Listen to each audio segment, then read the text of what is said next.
chunga an chi ku de wa hin US on 15 de thong lai no chi ku de wa hin nang len ke hi kan that de rong asilo kan fel de rong asilo kan dam de rong asilo avel ni nak thong in ni mi tiang ni na kam pe ri vale chunga ma thang that ding na kan chia ni cha kam biak ni kam boi pa nu thang chi chang ku se ni nia hin dây gong thâu tu đã chim cái đủ dùng tu thì mình chú xuân nạp ra lâu tây tu cần xí lâu ý chi nạp ra premature death thì mình làm ra bút nạp chi nạp ra dòng à tây tu in không cần xí thì mình tập ý darin mình dòng em không thể biết được thì cái đủ cái bài bản gia thiên đủ mình chú First Corinthians ngàn khi ngàn hè song ma le pali in song ma le pasri kham kare dekho song ma le tu no I pau piat ta do aya di ma pau nai do a phit do la kang I te ta do aya di me te nai do a phit do la kang win sa do kha te chin di aung chin nen hni miau bi hu chan sa la che pi song ding mi o te mi ti I le net di a be ma shi ta ni o marana nai ngan ti I aung chin di a be ma shi ta ni te mi I le net ka du sai a phit pe di du sai a phit I ta go ka pi nyat ta ya pe di nga do te khin Yesu Christ a phit nga do a aung chin a khun ko pe ro mu do phaya te khin I Jesu ro di ji hla swa ta ka and I will wonder very like chi kapol na long fyang de la that has been swallowed up in victory where oh death is your victory where oh death is your sting the sting of death is sin and the power of sin is the law but thanks be to God He gives us the victory through our Lord Jesus Christ. Tompal tha chang lusi. Boy tha kam pathian. Ni ni tiang nun na kam peri tu. Ni min tiang thang tha dingan phulo le tak lo kan nun na kan zo tu. Ni min tiang thang tha sram ko se. Kan te kholo mi suan na kan te pya tu long si lawi. Minong ni kan ti mi thi nak tiang zong akan te piak tu te nak akan phot piak tu Jesu Christ ni mi tiang tu thang tha sram ko se tui thong tu kan chi mi zong nang mani tha in angai tu na tin dong chunga khal phian nak pe ko na da toi te Jesu ni mi lau pa na khe tha ka cham kan pathian amen ule nang na chi nak ra long hi ni fa do mi kan si do suan nak ra zong kan do yi especially chi nak ra dong do mi ka si chi nak chu a phun ara ko coronavirus long zong ara ni slo bible jani a chin chung ban tu bin famines te mi mang dam zong in chi nak chu ra ko accident zong ara ko zot nak zong ara ko cha cha chun khlei fa kan ni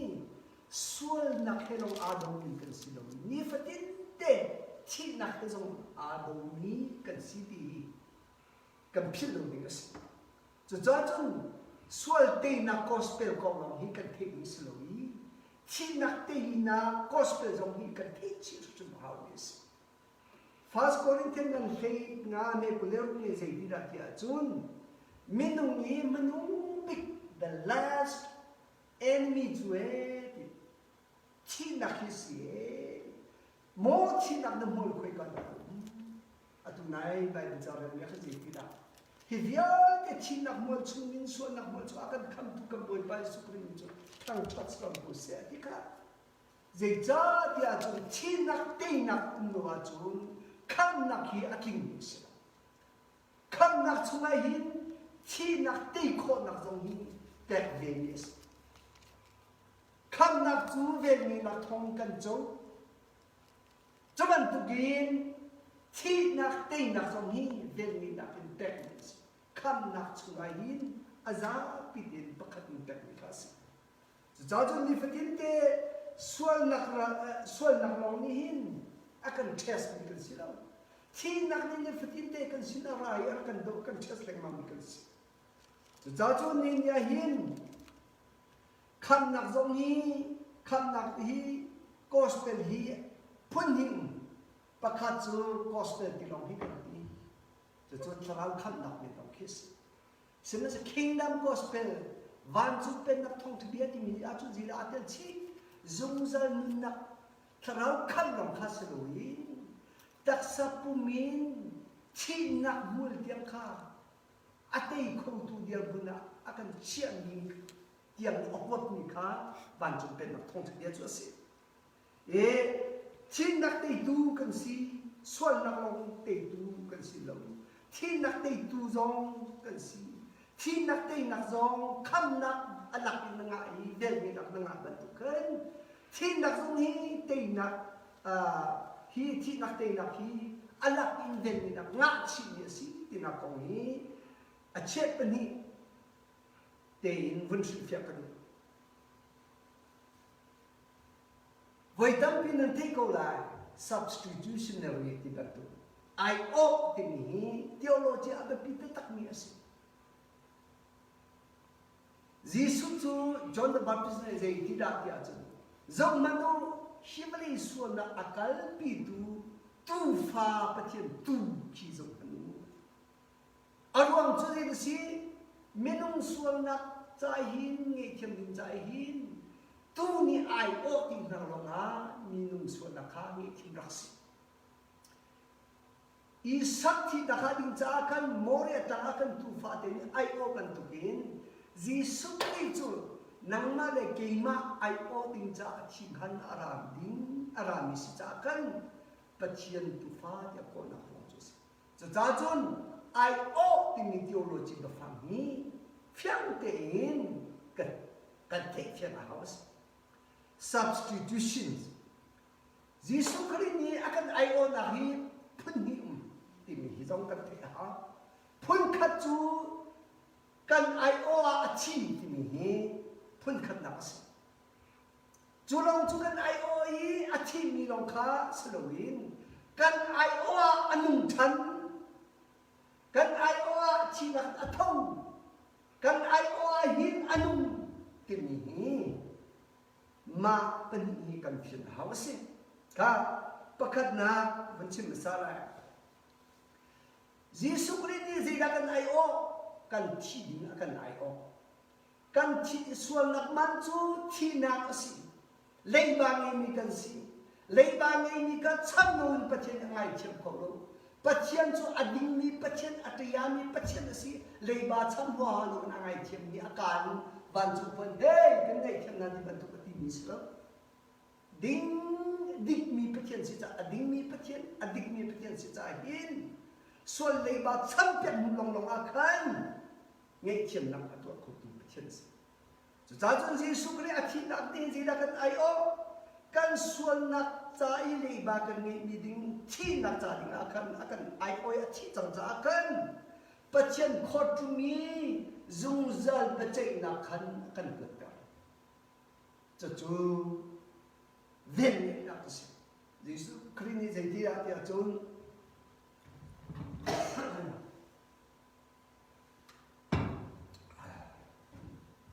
ya ima ko zum ni chu zung zal na ngai chang ni chi na min na ka lan chang ai o nak ni hin sual pa chai nak zung zal so pa chai na kha akan batar chang cha chun kan sual na pe chai hin past present future na sual chia ni na sual leo mi tu leo na thei ni sual mi phai le khum wi le de na sual na mi pial te azab aham min fun riam mangin ya chai ni ron di chang cha chun the past is a present is a future ngi chim tian si zung zal sual ba chai na ti mi khot tung chung hin ngi chim min si aswal di low no guilty dia khot tung ni ti ban tu gen jisu ni tim khan si ka kan sual nak cha li ba ding chai ngai chem nak chu zai ni da tong dia chu a chi sen no lo ya tu a chi sen ni hin kan sual bia de mu di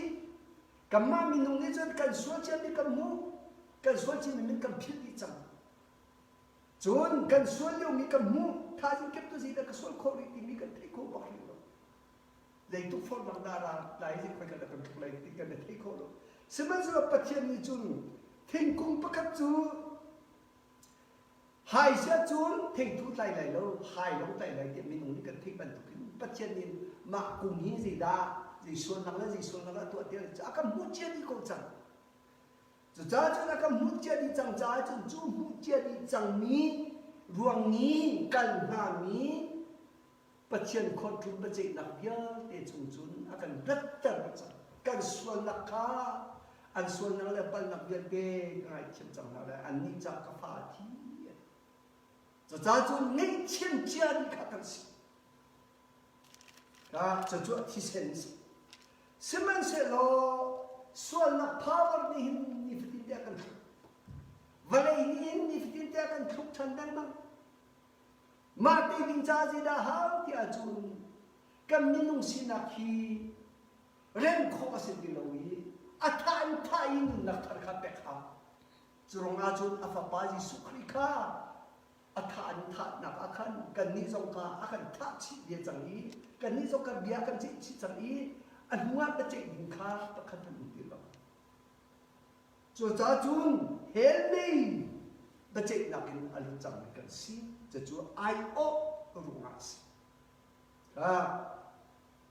chu ai o ru nga chun kan ni chu hel nei ba che jong kan lu di ngei chem kan si ti ka hin chen ter kan si ti ka mi ra hon chen justify in chu lai ho chun tha bing ka le se chun chem chu ta ke si ba chen ni hin a sun nak chu ngei chem si chang ti men justify lo kan to lu chu zi da kan to ri zi tu ra kan go tia chu amai adin nak bak ka hein lak sma kan pe chu aba standard din na Jesus standard din nun din nak bakha kan pe chu cha chua chun khai fa bu ni hin khai fa mi ni hin khai fa bu tam pin ha ni hin din ha ani zom ne ma fen ga du tha ga du ni le ma ki pon kha ji le si pa chiang de ni nak pen lu ni si pol chan liu zong an zu da mi ni hin dak pen kho lo amma an din fen nak la nol bian thing ni zet kan tha kho chun tha dinga sum nak he pum pek nak ro du na an la zum na tin pol ni ang chi tu gi rom ngan pa sa chu ti ra kami phun na hi biak nak le ya hin si a thek tan ngai mi jealous ngai mi tha thong ta tak mi an si ti ka the ye saman se lo pathian din nak kha pom nei lo amma din nak tu kha than ter le che ter to an som cha e khan na am hu lo e chu cha chun khai fa bu ni in kan thi o kha din chu si pathian din nak kha ko lu ti khamu kam na din nak ko ling so jisu adin nak standard in kan ni kha pathian akan din ta cha chu second Corinthians angan pangam he kule kha chang nan ko la mi ding din ter din cha khan jisu khrika sual la thak e ti chu ngei chem no asa lo chem chu ter no asa lo ji da ha pathian maya chu kho ding a chiang ni pathian ka biak kho ding cha ji da ha ama pathian chen kin da ka pen pen hau chu cha chun khăn nạc chú lạc song asi din nạc zong to sa nạc song din nạc asi chon tei nạc zong hi lạc song asi ai o rong asi chon thin nạc zong hi Jesus Christ ni dau fa dak te Hebrew ngan pani ane khei hi khei ngak ka pen ta lo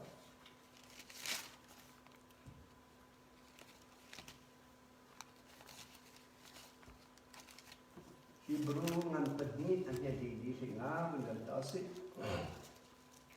Thu to nge do di tui ta ne sat san cha do chang Christ do di ate khan no mu do a phit te chin taya ko aso ya do tu ti hu do ma na i ta ko chu phe pyat si chin ha la kaung te be ko chaw yun yue tat tat long chung khan ya do tu do ko ke hlut chin ha la kaung thu to nge do i ni tu tui ta ko saung yu do mu i Ikan zai tidak ada China power angai tu Satan kad mo China power ngai tu kha tha ding cha akan bailam ta nak akan chi nạc in ở vậy chú à chi nạc mi chun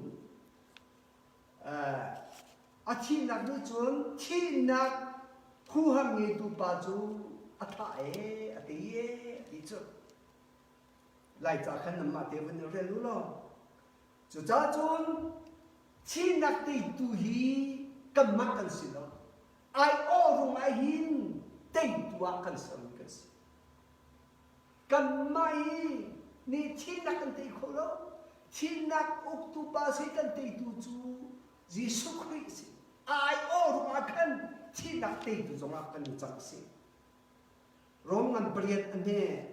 penikata bunda lo. For the law of the Spirit of life in Christ Jesus hath made me free from the law of sin and death. Zai tira tia chun. Christ Jesus chunga chun ne di mi vial te chu di. Sual nak phung se thi nak phung se alut min si chang no condemnation di. Bache dang di lo dis. King James a chun no condemnation di ban to la dang a chun Adiel lai lo, semen se lo original Bible jadip sini King James version na chun sual bache na ampat di lo thi nak se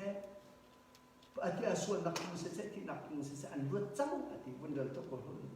Yesu Christ nan ti yue attention se ro wingin no itaya di apit taya ilam malakaw te chin taya ilam malakaw nga ko ke lobi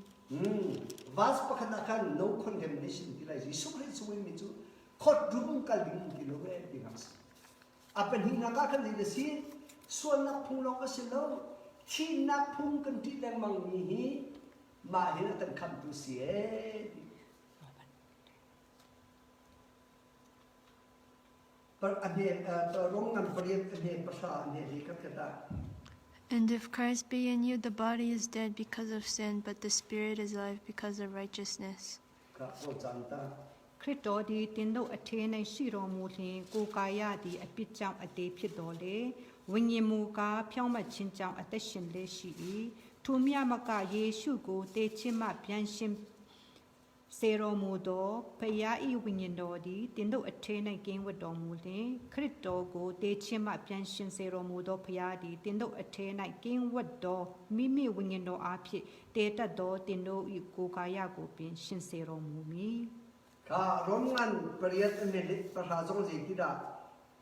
if Christ is in you your body is dead because of sin yet your spirit is alive because of righteousness krinan chunga sia chun hinan taksa chu sual nak ronga achi mi ko man se lo nan trau chu adin nak ronga anung min sie. If the spirit of him who raised Jesus from the dead is living in you, he who raised Christ from the dead will also give life to your mortal bodies through his spirit who lives in you. Jesus Christ ka thinakin atho than tu tharau ni kan nan chunga sia chun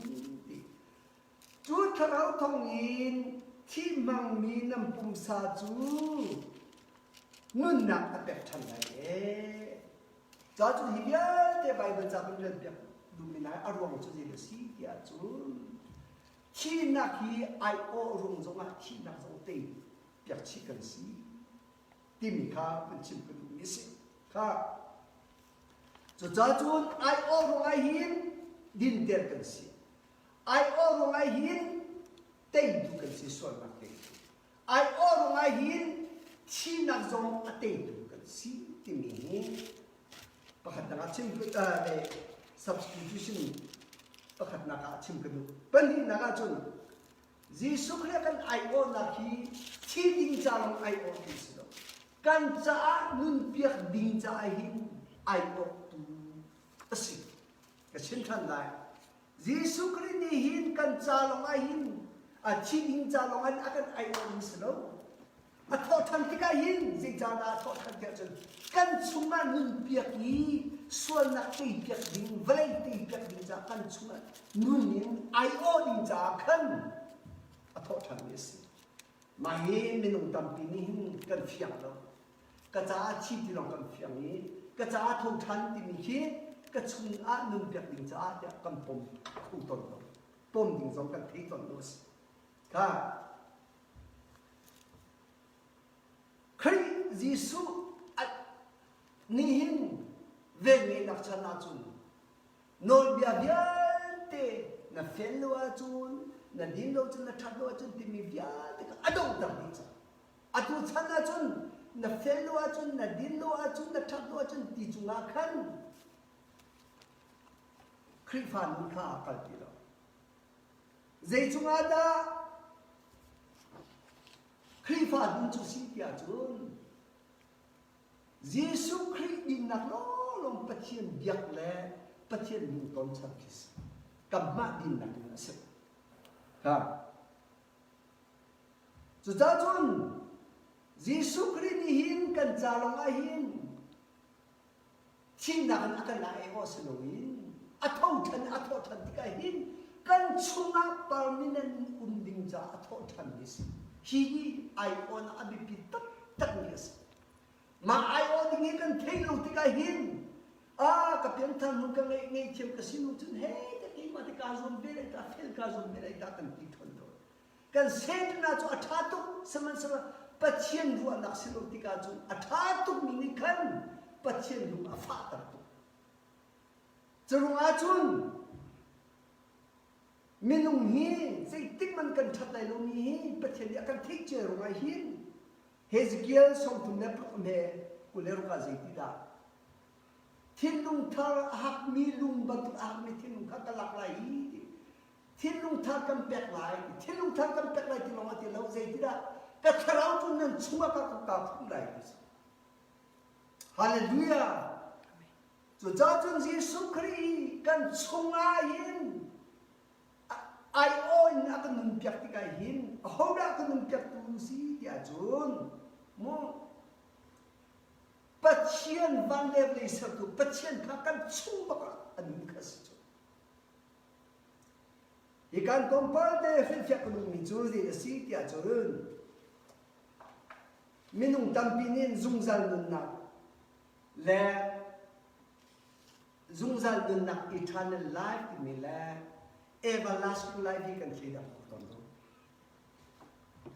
e Tompa devon shit fakanu. Satan, angel, throughout to the he Zaydan City at June.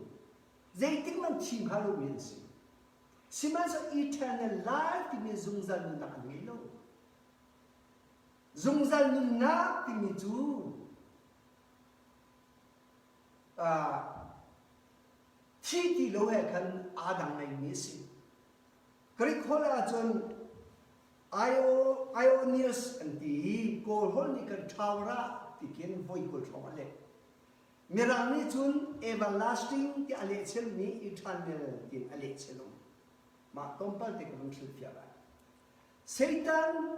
angel throughout nonvial te hi serve means Pathian serve means it a ham talk nak means it. Semas zaiting man chibelo. Saman tu zaiting man chibelo minun nak ni na ben zungzan nak means lo. Maka na kita tiang. Adam zong hi. A ham talk nak ni pathian ni serve tu. Pathian ni a thought chen job ngan som koi ga si job som tum ne beli kapan keren kapwa ai baca kapan ini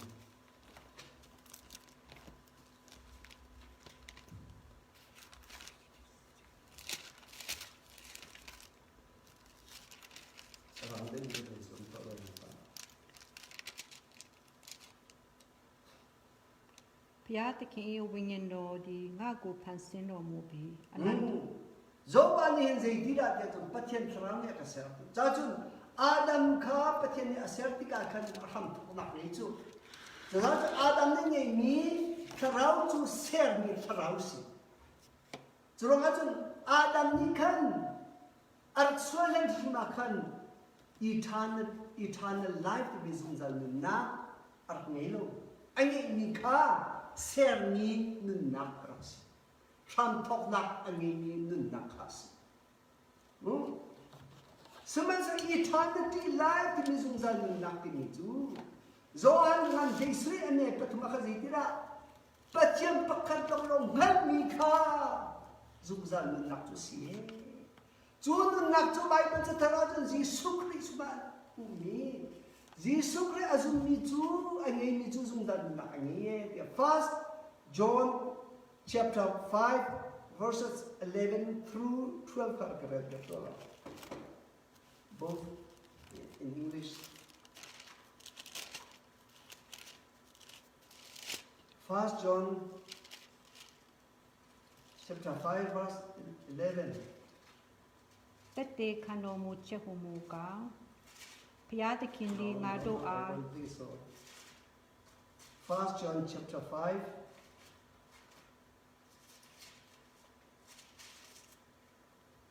verse 12 11 12 tomorrow တက်တေ and this is the testimony God has given us eternal life and this life is in his son. He who has the Son has life. He who does not have the Son of God does not have life. တက်တေခန္ဓာမူချက်ဟုမူကားဘုရားသခင်သည်ငါတို့အားထာဝရအသက်ကိုပေးတော်မူ၍ထိုအသက်သည်လေသားတော်၌ပါ၏သားတော်ကိုရသောသူသည်အသက်ကိုရ၏ဘုရားသခင်၏သားတော်ကိုမရသောသူမူကားအသက်ကိုမရ Zungzal na timi chu pathian no lo khas pathian chu atham thok nak nei lo ser mi sarau jong silo chu za chu nun nak nei mi chu khriam me chu khri nei mi chu pathian nak nei mi kas Adam ni ma nun nak khak nei lo Adam e atharau chu ser chom mi sarau khasi thi chu thi di lo asina tin pathian nun nak khri khasi Adam ke khasi ne zejate cha Adam chu eden tuma khan nun nak thi khar elo rak I to san chu eternal life zungzal nun nak her ngai de ha chu zungzal nun nak chu zoe life dimu pathian nun nak ama pathian shim mi an nak kis ser mi nun nak khasi so that's Adam nakhan kan banthadi hi shinthamin pol hi venni nak chani nu mi chu kan tharau chi ni kha anunta lo khaselowin chu anunta hia kan ama tharau shim ser tu patchani tharau shim ka kan chuma apu so that's miss so kan silo Bible tani miss so kan silo ati sungsa Hallelujah So that's what nak thalo kan ni tung lao. Ama pathian nak pe kan ni chu. Ama pathian thalo nak ni chun chi nak chu te chia pi si chu.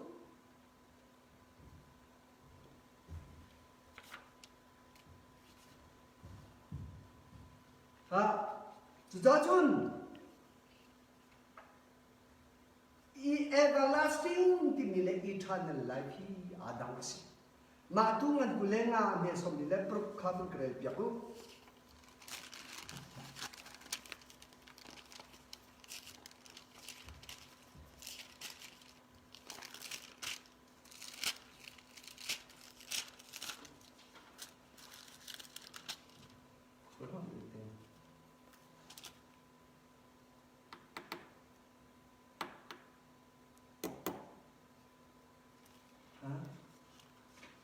Matungan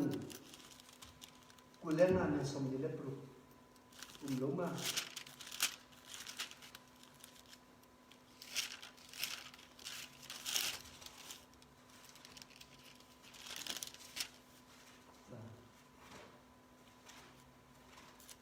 Matungan kulenga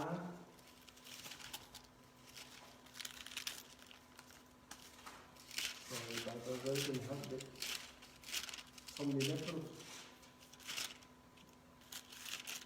Then they will go away to eternal punishment, but the righteous to eternal life. Again, they are to be gì cái này là an idea chun thì can chim cái đồ mình chú ý được xí tiệt chun Satan xí dòng Van xí dòng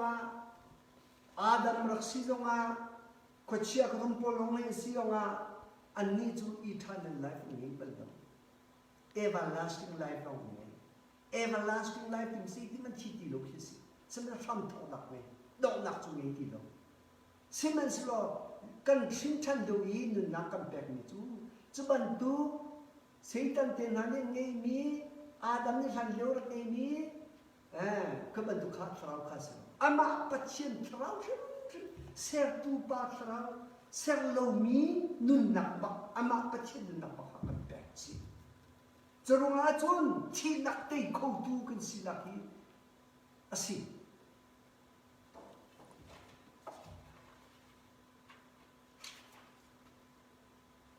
Semen selo tinak ti tuayin patiani laksong min kampe man selo minung le kap ni hin di da ha active baken kam phuani kan ni nom hau chu minung tam pine ji kan ti thek chi len min tena cha patian no se ko ki cha sa pi te kap cham toi don ngai ni hol alo ku na ni atak tak te chu zu lu khap si ji cha ti a chun afiang lo mi tua kan chun boy ban da nol bang siko set ti si amana bia Jesu Christ afiang lo tika kapa hi sai yin ka lo ta ko siman son ke ma du na bang slo na nol bang siko set ya ti than kha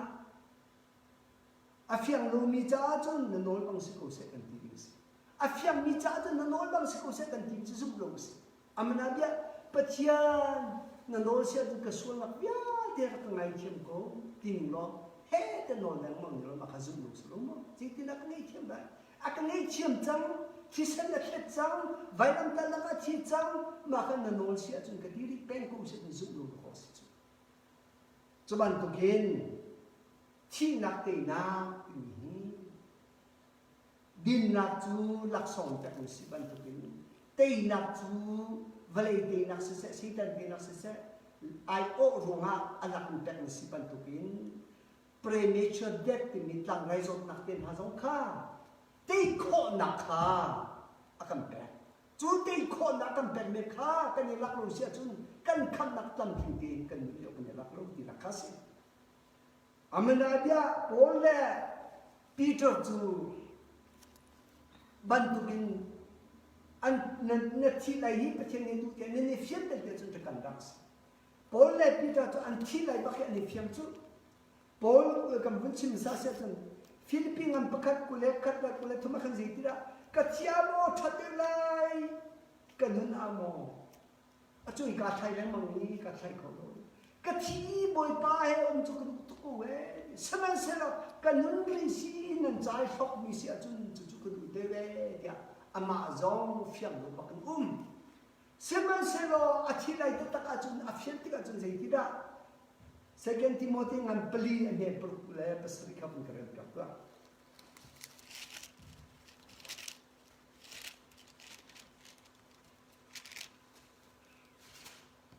Chang mu ka nga ko yi po ma long ya do a chin shi bi su te ya do a chin yau bi atu chwe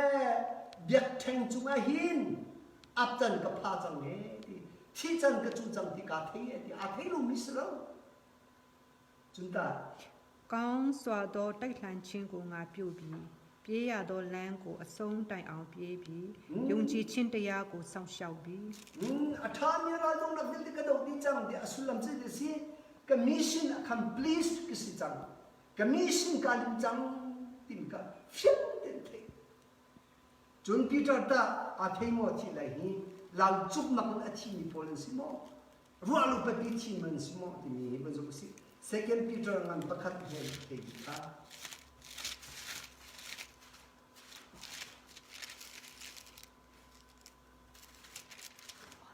Second Peter ngan pakhat he te nga do te khin Yesu Christ bia dai pe ro mu di dai ngā te ko ya khanda te ko majami mi ngā pitoya mi ko ngā ti yue Kha. I khanda te ne ngā sishinkala palong tindo ko tari pe yue no so adi ho ngā tabo shi Because I know that I will be put it aside, as our Lord Jesus Christ has made clear to me. So làm gì thì si Peter và Paul hi lao chúc mắc cái chi miền si. Bắt chân hin chi chân ở chỗ trăng thì ở chỗ amin ha chỗ phiang để thấy tận nào, thấy tận cũng cho anh đâu đi si. Mà tu ra ý thì in apa chân akan có đã thì lo chun. Premature deaths mi, tang rain ra mi, accident ra mi, zon tang ra mi tiền ha chỗ cầm mission đi thằng nào chỗ nên nói một số sẽ cần tìm sẽ đó. Nên chiang đi tâm tin là gì? Satan này phật nó anh san tôi nó sẽ tìm chút. Dùng tu cần san tôi Satan này tốt chút. Rồi ra trong thế sinh mình cần muốn xét cho cần lập mà còn là cần tìm bậy mà còn là lâu bị chút. Active bagian suan nak kentuk bentuk bagian sing chin nak lakukan kentuk deh. Setelah itu akan nak tenting terin ke jerpi dinas. Pasien so alom lah. Pasien tu micu kum vui facang ni vui ten akan akan bucung rombat tene. Tuang tenen lai tu asun iron bantu nak kalah. Cucu pasien ni. Za chun zum tu le dang na shin chan ni ta tak se tu se tan an phut tu ko la chan tu hi tu thei a tu zong mai le zong a hin corona virus sam mai le zong chi da khal kan du pek la hi gospel hi kan zum lo sia chun kan la ta ma ko lai zum tu kan siu nga kan ta thei lai lo active long in kan dir lo ma khan lak song sin chu cần châu khổ, cho chun chi nạp tế thì mình không học được cái đó, bài bản cho chúng nó cần dùng trong Israel mình dùng cả dùng nào, Phật bùn chân, Phật upa bùn chân, phẳng là Israel mình chú, thi sen, tu pha thi sen cả, anh này bị anh được cả, chun, có ra là phải bồi ni khăn, phải tu bồi khăn đâu tiếng na khăn. Pasienที่นั่นนาเบนี่กัน best feelings ที่มีต่างไรนี่กันต่างในมันตั้งเป็นที่มีค่าอารมณ์นี่กันคนเราติงอยากใช้อะไรpasien อยากที่กันชี้นักเอาเงินรู้สึกได้ชี้ต้องการชี้นักเตะบีสิจุฟ้าเสมอเงินเฮสุยจงอาศัยที่ได้เดวิดนี่โอ้ชินตีเล่วอมอีตินนี่เนี่ยบอยบันข้ามเมติค่าชี้นักเตะกูค่าKolia chi sinra bi chi nak song te ko kha Daniel le hole pole chin te in nan dot ko kha mei chung zong dot ko kha Jisu zong thi nak vai thum asinira mi kha adok ko tan no lo se se ti ko tung lo luk ngam pli ku le kwa som thum zon ngam pasri be pakhat zon ngam priya som la la pakwa khan zo lo Jisu ni thi nak ra ti ka khan o ka thar ko nam no se sa ti me Dì cha a chan cha mi lo. Cha chun zum tu pol ti hin an. Vai lam ta na cross a khan sual nak lo te pya kan si lo. Chi nak uk tu Satan du zo ka real chi a thong chan cha. A thong chan nak ni chun kan chunga hin cha hin. Chu kan chung hi mi thi nak te pa ru a chun. Zo tang ra ni thi nak se tang lai ra mi thi nak se. Tay con lạc một tuần đẹp. Hallelujah. Chúng ta cho tùy coronavirus artik ahin. Dam nak silem lo di tikan kejo. Jisu thọ than pak khi ka zum pak. He Jisu ti than thọ than nak ka zum nak de ka khat lo se a jai sini ka khat lai ta zum nak ka zum nam. Chúng ta chun zai tu da kan pan tha. Jisu Christ kan zum hi. Sual te ni cha long se lo. Chi nak acan zari long rani chi nak tei tu kan si he tei nak kan pek ni kan lak chung active in kan dia tu chung chu kan mission di hadan kan na ki beli ko si ala ko dai lo ti ni chi ko ni si atha ni ma chu kan za ti cha than pathian ni chu na kan pek ko se